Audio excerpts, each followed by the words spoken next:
नमस्कार, आप सबका एक बार स्वागत करता हूं मैं अपने एक नए वीडियो में। मैं आज बात करने वाला हूं बिहार के ऊपर। बिहार इतना पिछड़ा क्यों रह गया? बिहार में इतनी बेरोज़गारी क्यों है? बिहार में लिटरेसी रेट इतनी कम क्यों है? बात करते हैं हम आज इसी के बारे में। आइए चलते हैं अपने वीडियो की तरफ। देश के अंदर ग्रोथ वहीं सबसे ज़्यादा हो सकता है जहाँ पे ग्रोथ का गैप सबसे ज़्यादा कम हो। जहाँ पे ग्रोथ सबसे कम हुआ हो वहाँ पे ज़्यादा ग्रोथ कर सकते हैं हम। बिहार में है कि ग्रोथ की बहुत कमी है। हर क्षेत्र में बिहार सबसे पीछे है। जितने राज्य हैं सबसे पर कैपिटा इनकम भी बिहार का कम है। बिहार का ऐसा कैसे स्थिति हो गई इसके बारे में हम जानते हैं। इसके दोषी कौन कौन हैं, कैसे इतना बिहार पीछे चलता चला गया, इसके बारे में हम जानते हैं। क्या मानसिकता है बिहार के लोगों की, ये जानते हैं हम आज। मैं कुछ रीजंस बताऊंगा जिससे कि बिहार पीछे रह गया और क्या किया जाए जिससे कि बिहार आगे जाए, बिहार ग्रोथ करे। जितने भी सारे स्टेट्स हैं उनके पर कैपिटा इनकम से बिहार लोएस्ट है। बिहार उसमें सबसे लोएस्ट है। 31,000 कुछ पर कैपिटा इनकम है। पर कैपिटा इनकम होता क्या है? पर कैपिटा इनकम होता है टोटल इनकम और टोटल पॉपुलेशन को डिवाइड करके हम निकालते हैं। वो होता है पर कैपिटा इनकम, जो कि बिहार का सबसे लोएस्ट है। देखिए, ये वीडियो हर एक भारतीयों के लिए समझना बहुत ज़रूरी है। कुछ स्टेट्स तो ऐसे हैं जो कि भारत की इकोनॉमी को बहुत ऊपर लेके जा रहे हैं, भारत की बहुत ग्रोथ कर रहे हैं। लेकिन कुछ स्टेट ऐसे हैं जो कि भारत की ग्रोथ को बहुत नीचे लेकर आ रहे हैं। इकोनॉमी सीधा नीचे हो जा रहा है। क्यों ऐसा हो रहा है? बहुत जगह हमने सुना है विदेशों में कि हमारे साथ डिस्क्रिमिनेशन हो रहा है, भेदभाव हो रहा है। लेकिन भेदभाव होता क्यों है? यहाँ पे हमारे इंडिया में ही खुद हम लोग भेदभाव कर रहे हैं। बिहारियों से कहते हैं कि नहीं ये बिहारी है, या फिर अपने लोगों से हम लोग भेदभाव कर रहे हैं। आखिर क्यों? बिहारी शब्द हम एक गाली की तरह क्यों यूज़ करते हैं? क्यों कहते हैं एक बिहारी 100 पे 100 बीमारी? इसको गाली की तरह यूज़ क्यों कर रहे हैं? मैं इसका पहला रीज़न बताता हूँ बिहार इतना पीछे क्यों है। पहला तो है जोग्राफिकल डिसएडवांटेज, यानी कि जो जोग्राफिकली है बिहार, वो क्या है कि लैंड लॉक स्टेट है। यानी कि दोनों तरफ से ही घिरा हुआ है। एक साइड में खुलता भी है तो नेपाल है। नेपाल से जो कि हमें कुछ इतना ये ट्रांसपोर्टेशन का काम होता नहीं है, या आयात निर्यात कुछ होता नहीं है। जैसे कि कोस्टल रीजन का हम ले लें, जैसे कि गुजरात है, महाराष्ट्र है। वहाँ पे क्या होता है कि विदेशों से सी के माध्यम से वहाँ पे ट्रांसपोर्टेशन होती है, वहाँ से सामान आता जाता है, तो वहाँ पे अर्निंग उसकी स्टेट की होने लगती है अच्छी। लेकिन हमारे स्टेट में, बिहार में ऐसा कुछ नहीं है। बिहार पहले इससे पीछे हो गया। जो गुजरात और महाराष्ट्र है वहाँ पे इंटरनेशनल बिजनेस हो जाता है सी के माध्यम से। लेकिन हमारा बिहार जो है उसको जब खुलता भी है नेक्स्ट, तो नेपाल के साइड में खुलता है। उधर कोई भी हमारा इंटरनेशनल बिजनेस नहीं हो पाता है। दूसरी बात, हम जो देखते हैं बिहार में, एक तरफ बिहार में सूखा पड़ता है तो एक तरफ बाढ़ आ जाता है। इस कारण से भी यहाँ के लोग बाहर निकल के कमाने जाते हैं। ये चाहते हैं कि जब यहाँ पे सूखा ही पड़ रहा है और बाढ़ आ रहा है तो यहाँ पे फिर कमाना उन लोगों के लिए मुश्किल हो जाता है। इस कारण से भी बिहार पीछे है। नेक्स्ट पॉइंट पे आते हैं, नो मेजर इंडस्ट्री। बिहार में कोई बड़ी इंडस्ट्री है ही नहीं। ब्लू चिप कंपनी छोड़ के, जो हिंदुस्तान यूनिलीवर है, उसको छोड़ के कोई बड़ी इंडस्ट्री है नहीं। यहाँ पे कोई इन्वेस्ट करना चाहता ही नहीं है, कोई इंडस्ट्री लगाना चाहता ही नहीं है। और हमारे बिहार के ऐसे कुछ राजनेता भी हैं जो कि यहाँ पे इंडस्ट्री जो लगे थे वो भी बंद हो गए और वो लगवाना भी नहीं चाहते। इस कारण से भी यहाँ के लोग को बाहर जाना पड़ता है। बिहार दूसरे स्टेटों से सामान लेता तो है, यूपी से, बंगाल से सामान लेता तो है, ट्रक भर भर के सामान आते हैं यहाँ पे, लेकिन वो ट्रक फिर यहाँ से खाली जाता है। बिहार दूसरों से ले रहा है लेकिन कुछ दे नहीं रहा है। पहले जो यहाँ पे कुछ मिल्स थे, सीमेंट इंडस्ट्री थे, शुगर मिल थे, वो सब सारे क्या हो गए, बंद हो गए। इन्वायरमेंट ख़राब होने के कारण उन लॉस होने लगा और वो धीरे धीरे सब बंद हो गया। इस कारण से भी बिहार और पीछे चला गया। और कोई बड़ी कंपनी यहाँ पे इन्वेस्ट करना चाहती नहीं है, वो आना ही नहीं चाहती है। देखती है कि कभी यहाँ पे सुखाड़ आता है तो कभी बाढ़ आता है। इस कारण से भी यहाँ पे कोई इन्वेस्ट करना नहीं चाहता है। हद तो तब हो गई जब बिहार से झारखंड अलग हो गया। बिहार झारखंड जब एक में थे तो होता क्या था कि जितने भी मिनरल्स थे, माइनिंग थे, सब बिहार के होते थे। लेकिन जब बिहार झारखंड अलग हो गया, जितने माइनिंग्स थे, जितने भी मिनरल्स थे, सारे चले गए झारखंड में। टाटा स्टील्स जो भी थे, बड़े बड़े इंडस्ट्री, सारे झारखंड में चले गए। बिहार और दब के रह गया। बिहार में कुछ बचा ही नहीं उसके बाद से। मेरा तीसरा पॉइंट है फ्रेड इक्वलाइजेशन पॉलिसी। इसमें क्या था, 1950 से 1990 के दशक तक ये था। इसमें होता क्या था, उस टाइम बिहार और झारखंड एक में था। जितने भी मिनरल्स थे सारे क्या करते थे, अदर स्टेट्स वहाँ से मिनरल उठाते थे और अपने स्टेट्स में ले जाते थे। गलती यहाँ पे एक चीज़ हुई कि जो भी हमारे मिनरल्स थे हमें उनको ट्रांसपोर्ट नहीं करना था। हमें वहाँ पे बोलना चाहिए था कि हमारे स्टेट में ही इंडस्ट्री सेटअप करो और यहीं से अपना प्रोडक्ट बनाओ और ले जाओ। लेकिन यहाँ पे इस पॉलिसी के तहत क्या होता था कि जो भी मिनरल्स थे वो बस बाहर जाते थे, वो यहाँ से लूटे ले जाते थे, जो भी थे सारे ले जाते थे। यहाँ पे कोई अपनी इंडस्ट्री सेटअप नहीं करता था, वो अपने स्टेट में ही जाके उसकी इंडस्ट्री थी, वहीं पे वो जाके उसका जो प्रोडक्ट्स बनता था वो बनाते थे। तो इस कारण से बिहार पीछे रहा। ये अदर स्टेट जो मिनरल ले जा रहे थे, ये मिनरल ना ले जाते हैं और हमारे स्टेट में ही ये अपने कंपनी सेटअप करते हैं, तो बिहार का ये आज नक्शा ही कुछ और होता। यहाँ के लोग बाहर नहीं कमाने जाते, खुद पे बिहार में ही बहुत सारा रोज़गार होता। हम अदर स्टेट को भी रोज़गार देते, पर ऐसा हुआ नहीं। आइए चलते अपने चौथे पॉइंट की तरफ। Frog in the pond think it's an ocean. ये क्या है? जो मेढक कुएं में रहता है वो सोचता है यही मेरा समुद्र है। ये पॉइंट कैसे है मैं बताता हूँ। बिहार के लोग क्या सोचते हैं, सिविल सर्विसेज ही सब कुछ है, गवर्नमेंट जॉब मिल जाए वही सब कुछ है, उसके आगे कुछ है ही नहीं। ये इसलिए यहाँ पे होता चला गया क्योंकि गवर्नमेंट जॉब मिलने के बाद जो भी होता है वो दहेज के ऊपर काम करता है। जैसे कि कोई IAS IPS है तो उसको 50 से 1 करोड़ के बीच में दहेज मिलता है। जैसे जैसे कोई स्टेशन मास्टर है उसको 20 लाख से 15 लाख के बीच में मिलता है। कोई बैंक PO है तो उसको 15 से 10 लाख के बीच में मिलता है। मतलब ऐसे सारा कैलकुलेशन है। मैंने दैनिक भास्कर के एक रिपोर्ट में भी पढ़ा था कि वहाँ पे लिखा था कि जो भी बिहार के लोग हैं उनकी थिंकिंग है कि हमें गवर्नमेंट जॉब प्राप्त करनी है और उसके बाद शादी में दहेज के ऊपर अपना दहेज लेना है, बस ये थिंकिंग हो जाती है। अगर बिहार के लोग अगर बिज़नेस करने जाएं तो बिज़नेस में क्यों मार खा जाते हैं, ठप क्यों हो जाते हैं? और वही गुजरात के लोग बिज़नेस में इतना आए क्यों हैं? क्योंकि उनकी मेंटेलिटी है कि हमें बिज़नेस में कुछ करना है, हमें कुछ अपना रोज़गार करना है।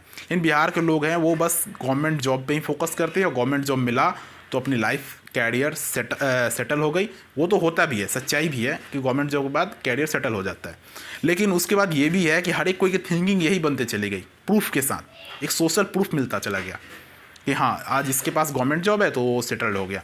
तो हमारे बिहार के लोग बिज़नेस के तरफ या फिर अपना कोई रोज़गार करने के लिए वो आगे नहीं आते, जितना कि वो गवर्नमेंट जॉब की तैयारी करते हैं। बस समझते हैं कि गवर्नमेंट जॉब ही चाहिए मुझे। मेरा पाँचवा पॉइंट है Bihar is famous for caste politics. अब बिहार में कास्ट पॉलिटिक्स ज़्यादा चलता है, डेवलपमेंट पॉलिटिक्स बहुत कम। अब चले भी तो क्यों नहीं, क्योंकि कास्ट पॉलिटिक्स इसलिए यहाँ पे चलता है क्योंकि यहाँ पे जाति की बात होती है। कैसी कोई ऊंची जाति का है तो वो ऊंची जाति वाले जीत रहे हैं, जो नीची जाति वाले को फिर वो दबा रहे हैं, उनको कुछ समझ ही नहीं रहे, इसलिए कास्ट पॉलिटिक्स ज़्यादा चलता है। अब नीची जात वाले क्या करेंगे कि वो अपना कोई उम्मीदवार उठाएंगे और उसको जिताएंगे, ताकि वो भी उनके पास पैसे नहीं है लेकिन वो सत्ता को, पावर को लेकर और वो ऊंची जात वाले से कम्पिटिट करने के लिए यहाँ पे कास्ट पॉलिटिक्स ज़्यादा चलता है। कास्ट पॉलिटिक्स में होता क्या है, कास्ट पॉलिटिक्स में नीची जात वाले भी आएंगे और ऊंची जात वाले भी। यहाँ पे होगा क्या कि दोनों सत्ते में तो आ जाएंगे, लेकिन ये होगा कि अब डेवलपमेंट नहीं हो पाता है। अब ये एक रिवायत बन जाता है कि हमें अपनी ही कास्ट को वोट करना है। अब जो कास्ट को वो वोट कर रहे हैं और जो कोई अदर कास्ट है उसको सपोर्ट करने लगता है। तो यहाँ पे कास्ट पॉलिटिक्स बहुत दिनों से चलता आ रहा है। ये चलने से कारण ये होता है कि यहाँ पे डेवलपमेंट बहुत कम होता है डेवलपमेंट, ऐसा नहीं है, होता है लेकिन बहुत कम होता है। और कास्ट पॉलिटिक्स इसलिए ज़रूरी भी यहाँ पे लगता है लोगों को कि जो नीचे तबके वाले लोग हैं वो ऊंचा आने के लिए, ऊंची कास्ट वाली की बराबरी करने के लिए वो सत्ता का पावर लेते हैं, सत्ता का सहारा लेते हैं। तो होता है यहाँ पे, इस कारण से बिहार पीछे है। 91 के बाद जब लिबरलाइजेशन आया देश के अंदर, सारे स्टेट सोचते थे कि बाहर से कुछ फंडिंग मिले और हम ग्रोथ करें। सब सोचते थे कि हमें बाहर से कुछ फंडिंग मिले और हमारे स्टेट्स में कुछ ग्रोथ आए या फिर कुछ नई नई इंडस्ट्री सेटअप हो। लेकिन बिहार में क्या हुआ, यहाँ के लोग कास्ट पॉलिटिक्स में फंसे रह गए। बिहार में कभी ये नहीं सोचा कि बाहर से कुछ फंडिंग मिले और ग्रोथ करे। बिहार में कुछ ऐसा ही हुआ ही नहीं लिबरलाइजेशन के बाद भी। यहाँ के लोग बस कास्ट पॉलिटिक्स में फंसे रहे, अपने कास्ट को जिताना है और हमें आगे बढ़ना है। मैं किसी को ठेस नहीं पहुँचा रहा हूँ, लेकिन ये सच्चाई है अपने बिहार में। हमारा छठा पॉइंट है population growth rate and literacy growth rate. ये दोनों आपस में मिसमैच कर रहे हैं। पॉपुलेशन ग्रोथ रेट है वो बहुत बढ़ रहा है और जो लिटरेसी ग्रोथ रेट है वो बहुत घट नहीं रहा है, वो बहुत धीरे धीरे बढ़ रहा है। यानी कि पूरे एवरेज देखा जाए तो यहाँ पे जो पॉपुलेशन बढ़ रही है, यानी कि एक औरत जो है यहाँ की वो कम से कम 4 बच्चों को जन्म दे रही है। और जो पढ़ाई लिखाई की बात है वो बहुत कम है, 63% लिटरेसी रेट है। यानी कि यहाँ पे पॉपुलेशन तो बढ़ रहा है लेकिन यहाँ पे एजुकेशन नहीं बढ़ रहा है। एजुकेशन नहीं बढ़ने के कारण क्या हो रहा है कि बहुत सारे पॉपुलेशन बढ़ने के कारण अब क्या हो रहा है कि यहाँ के लोग बाहर जाके कमा रहे हैं। अब यहाँ पे उतने लोग रहेंगे, यहाँ पे एक तो रोज़गार की कमी है, दूसरी इतने पॉपुलेशन बढ़ने के बाद लोग बाहर ही जाएंगे। इस कारण से ये दोनों मिसमैच होने के कारण भी बिहार बहुत पीछे है। यहाँ पे भी दो तरीके के सोसाइटी हैं। एक तो जहाँ की बहुत सारे लोग पढ़े लिखे हैं जो कि ग्रोथ में है, तो वहाँ के लोग वहाँ के घरों में अधिक से अधिक 2 बच्चे हो रहे हैं। और जहाँ पे लोग बिल्कुल एजुकेटेड नहीं है, एकदम अनपढ़ हैं, तो वहाँ पे एक माँ कम से कम 5-6 बच्चे को जन्म दे रही है। तो पॉपुलेशन ग्रोथ रेट इसलिए बहुत ज़्यादा यहाँ पे बढ़ रहा है। बिहार की लिटरेसी रेट 63% है। यहाँ पे सबसे प्राचीनतम यूनिवर्सिटी नालंदा विश्वविद्यालय है, फिर भी यहाँ का लिटरेसी रेट बहुत कम है। यहाँ पे सबसे ज़्यादा IAS IPS बनते हैं, फिर भी यहाँ का लिटरेसी रेट बहुत कम है। यहाँ के जो बच्चे हैं, सबसे जो मेधावी हैं, जो सबसे तेज़ तरार हैं, वो आगे बढ़ना चाहते तो हैं, लेकिन वैसे बहुत कम रेट है, बहुत कम वैसे बच्चे हैं। मेरा अगला पॉइंट है एजुकेशन एंड एम्प्लॉयबिलिटी। अब इसे समझते हैं, एजुकेशन और एम्प्लॉयबिलिटी होता क्या है। पहले तो हमारे बिहार का पॉपुलेशन बहुत बढ़ गया, बढ़ने के कारण क्या होगा कि एजुकेशन जो है बहुत डाउन चला जाएगा। एजुकेशन जब कम होगा तो ऑटोमेटिक है कि एम्प्लॉयबिलिटी घटेगी। वो तीनों हमारे स्टेट में मैच नहीं करता। एक तो पॉपुलेशन ज़्यादा, फिर एजुकेशन ख़राब, एजुकेशन की स्तर भी गिरे हुए हैं और एजुकेशन का जो है लेवल बहुत कम है। और उसके बाद एम्प्लॉयबिलिटी, हम लोग सोचते हैं कि रोज़गार कहीं मिले, फिर रोज़गार वो मिलता नहीं हमें। इस कारण से भी बिहार बहुत पीछे है। हम अगर देखें ये ऑल ओवर इंडिया का, पहले हमारे बिहार का क्या कहते हैं पर कैपिटा इनकम था 283 ओवरऑल, लेकिन और अदर स्टेट्स का था शायद 17,000। ये था 1990 का मैं आंकड़ा बता रहा हूँ। फिर 1990 से 2020 का, मैं 2020 का नहीं 2010 का आंकड़ा बता रहा हूँ। जब बिहार का पर कैपिटा इनकम 28,000 हुआ तो पूरे इंडिया का हो गया 78,000। जब पूरे इंडिया का इतना बढ़ रहा है पर कैपिटा इनकम, तो बिहार का बहुत कम ग्रोथ करता है। ये इसी कारण से, जो कि हमारा पॉपुलेशन, एजुकेशन और एम्प्लॉयबिलिटी ये मैच नहीं करता, इस कारण से हमारा बिहार बहुत पीछे है। हमारे बिहार में पॉपुलेशन तो बहुत ज़्यादा है, लेकिन उसी पॉपुलेशन के अकॉर्डिंग हमारे बिहार में एजुकेशन सिस्टम बहुत गड़बड़ है, कोई सही नहीं है। या फिर यहाँ पे एजुकेशन सिस्टम जो है, इसमें क्या करते हैं हम कि सारे लोग एजुकेट तो होते नहीं हैं। 63% लिटरेसी रेट है। अगर यहाँ पे सारे लोग एजुकेट भी होते हैं तो यहाँ पे एम्प्लॉयबिलिटी मिलती, लेकिन यहाँ पे एम्प्लॉयमेंट भी नहीं है। इस कारण से बिहार बहुत पीछे चला जा रहा है। बिहार में सिर्फ प्रॉब्लम ही नहीं है, बिहार में बहुत सारी अपॉर्चुनिटी भी है, पर यहाँ पे एजुकेशन सिस्टम पे ध्यान देना होगा और यहाँ की जो एटीट्यूड है उसे चेंज करना होगा, जिस कारण से बिहार का ग्रोथ भी हो सकता है। बिहार के बहुत सारे एंटरप्रेन्योर भी हैं, बहुत अभी आगे जा रहे हैं, लेकिन ये है कि बहुत कुछ है वहाँ पे। चाहिए कि अधिकतर लोग कुछ डेवलपमेंट के लिए अच्छा करें। हमारा जो एजुकेशन सिस्टम है वो सही हो। एजुकेशन सिस्टम सही होने से हमारे को एम्प्लॉयमेंट बहुत जल्द मिलता है। हमें अपने खुद के ऊपर, स्किल्स के ऊपर काम करना होगा। वो मानसिकता से बाहर आना है जो कि हम सोच रखे हैं कि सरकारी नौकरी सब कुछ है। हमें कुछ वैसी एम्प्लॉयमेंट ग्रोथ करनी है, वैसी कुछ एंटरप्रेन्योर को लाना है, वैसा कुछ अपना बिजनेस डेवलप करना है जिससे कि हम दूसरों को रोज़गार दे सकें। हमें ये मानसिकता रखनी चाहिए, ना कि हमें सरकारी नौकरी सब कुछ है। सरकारी नौकरी से किसी एक का डेवलपमेंट होगा।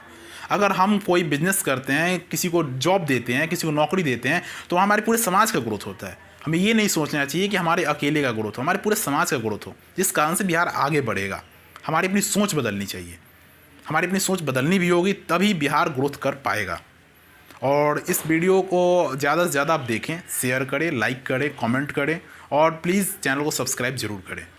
और ऐसा ही केस स्टडी देखने के लिए, आप हमारा हौसला बढ़ाने के लिए आप कमेंट और लाइक ज़रूर किया कीजिए। धन्यवाद।